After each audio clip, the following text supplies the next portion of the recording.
just a general overview ng tatangal daw. I will be testifying about ano palimot nga good niya ako doon City season of crisis kanya aming family when we were hit by COVID last 2021. 2021 ang tayo nga nag-surge iti Delta variant in Philippines. So dati pa nag-rise iti cases. So September last week we felt its symptoms kani papanuno na kami. Ito namin natrang kaso lang isuna. So dad decided to quarantine Jay Trancoville apan kami Jay Quezon Hill. So we were separated. That time biglang nag-positive with the test ni Papa. So we stayed in Quezon Hill for about 2 weeks. Tapos na-lockdown kay place. So awanti ka sa aming nag-alati food. Awanti ka sa aming anything. After that, nagrugi nga pakita ti symptoms kani nanang ko. So it was my mom who suffered the most. The first cut kas na napigsa, deteriorate until we found out na she had pneumonia already. Edi after that, kinabigatan, napan kami nagpa-check up kung dapat suspected mo COVID case. So kung akong quarantine kaya. When magtatalatin bawit ni Papa nga, what do you call that? Oximeter. Measure the oxygen. And there we found out na pan 80, 70 the oxygen ni Mama. So we called it the ambulance. 6 p.m. kami nga nagtawag, 11 na yung the ambulance.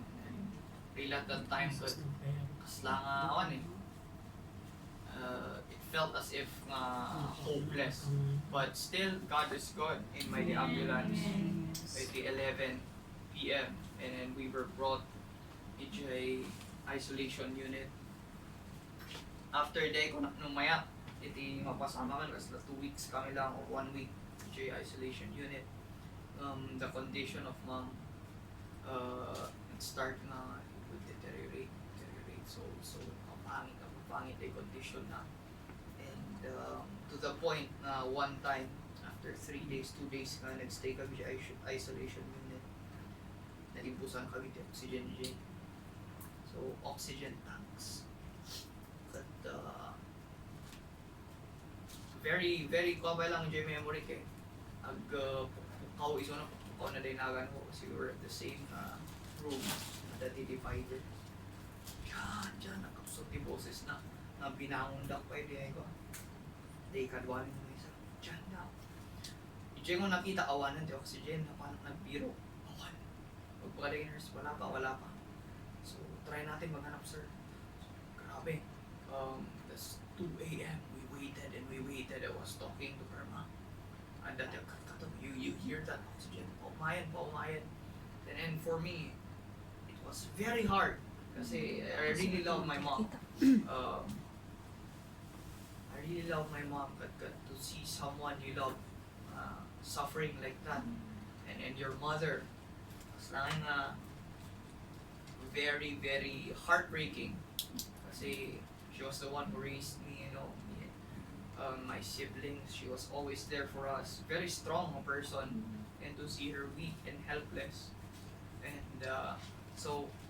Grabe, I was just there. I was with her, and we spent about few hours. Thank God, 7 a.m. and that in my oxygen tank.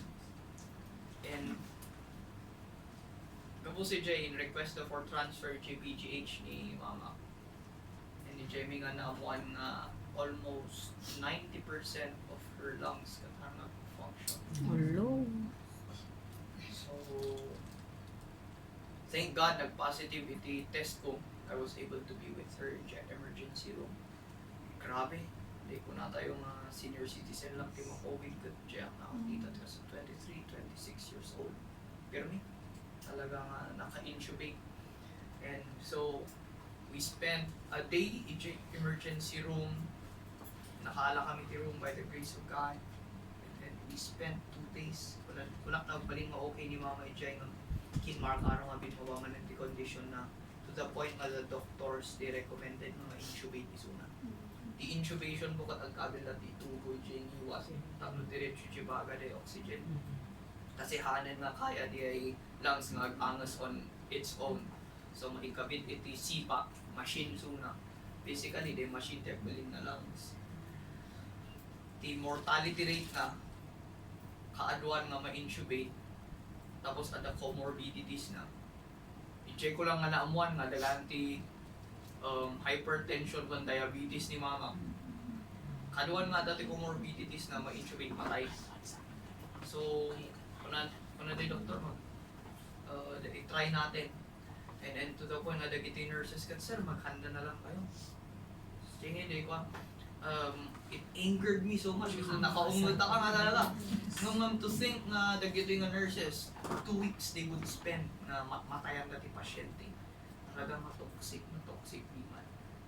Hindi ay, sir, maganda-handa na kayo. Hindi ko nakasus no, di matay ni mo ako. Hindi ko na, pinakatati first na sumunod di panunod ko. First kasi sumunod di panunod ko, ako nagkamo ka sa work, di papel. Kas di death certificate. Then the first kasi, wala, awan gayam, di time nga agmore. There's no time to cry. There's no time to be sad. Because at that moment, it's either makremate or diretso nga burial. Kumukas anong mga ito-genius ka ni Dad. And we were just messaging. That was very, very encouraging iti messages. Some point kat medyo na-annoy ako. Nagpa-positive iso na nga ba? Tao ko na. Not knowing na he's also, dealing the old namot nga battles. Tamay may sana lang in J. Trangkoville. Daading ko na bati dahil J. Quezon Hill duduwalan dyan. Awan di mga ewan kanya dahil we were there. So na-intubate ni mama. And one time, dito naawanan suna ti consciousness. So unconscious isuna. But sus dahil ito yun sa amin. Tapos boom lag na eh. So Lord bro, what will happen? At that time, I couldn't find myself praying at home. Siya kat youth minister, nalaingak nga ibagapagati, have faith in God and trust in God. At that moment, I couldn't find the faith to believe. It was a point where you were, why would you take away someone I value so much? So and I thank God for your prayers kasi we spent 3 days in Jenga room. We got a spot in the ICU. In the ICU got na CT scan. Thank God I wanted anything na napasama kiti brain na. And napan kami sa ICU, nakakita ti mga iba body bag para sa mga birok ti nurse kasi sa pulang ti nurse ni nanang ko. Parang kat nila daw ibang body bag na makita ka tayo sa sangit. It's normal. So, oh wow. I learned how to suction. Nakasa po lang madalusan di tubo ni nanang ko siya timang suctionin kasi understaffed. It's heartbreaking kasi mo kas lang nga okay-an nung minsan kaya tuloy-tuloy dito yung nag-recover di kaabay mikat nabigbisa kaya sa kanima mo bigla ka nag-desa nag-seizure bigla nga comatose di isang and then unfortunately she died. We were there to iti stories nga I could go into detail. We spent 2 weeks sa ICU. We tested negative. Nakatubo lang ta niya ng pandemic ng COVID na ICU. Ijay matay lang tati tao. Every night at dagay sangit. Tukaw na puntan ti doktor. Ato ti pasyente dito ang awanti kasada nagsangit at dagay wala. Di kaabay ko garo nag-anos Women Day watcher na tungtong kami ka. Suddenly natay mo lang day tatang na kabadbantayan na. So there was fear of death. There was this anxiety that anything could happen. God is really faithful.